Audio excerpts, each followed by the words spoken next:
After 20 years of service, the Hoosier State train line is making its final run through central and northern Indiana. It will officially end within the hour once the last train from Chicago returns to Indianapolis. Our TV6's Cameron Reynolds shows us the new way passengers can travel between Indy and Chicago without getting behind the wheel. It's the end of the line for the Hoosier State train line. The Amtrak train is making its last run of service from Indianapolis to Chicago and points in between. I like to take the train because I can get up and walk around. And you can't do that when you're riding a car or driving a car. The Hoosier State line has been operating 4 days a week since 1999 and is now being discontinued after the Indiana legislature decided to cut the train's state funding of $3 million per year. Passengers who climbed on board for one final ride to Chicago say losing the train is a huge step backwards for Hoosiers, particularly those without bus service.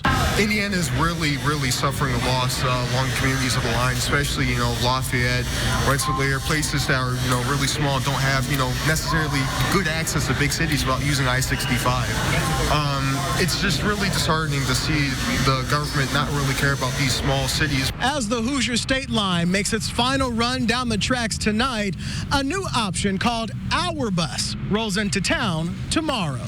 The new bus line is being locally operated by Gold Shield Indy and promises new state-of-the-art buses with free Wi-Fi, power outlets, free bottled water, and extra legroom, all for the price of $10 a ride. $10 screams deal right away. I mean, I have a car. It costs me $30, round trip minimum with gas and everything else, the way gas prices are these days. We caught up with passengers boarding the mega bus bound for Chicago. Scott Shagnon lives in the Windy City and caught the train to Indy for the Dave Matthews concert.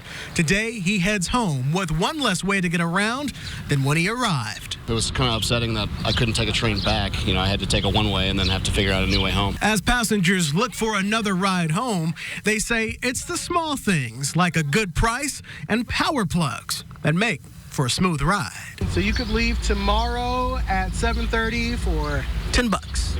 Oh, I'm here for it. Yeah. I would definitely use it then. Yeah, if there's a plug, all my problems are solved. In Indianapolis, Cameron Riddle, RTV6. Cameron, thank you. The stop for the new R bus is located near the corner of Washington and Delaware Streets between the City County building and the Downtown Transit Center.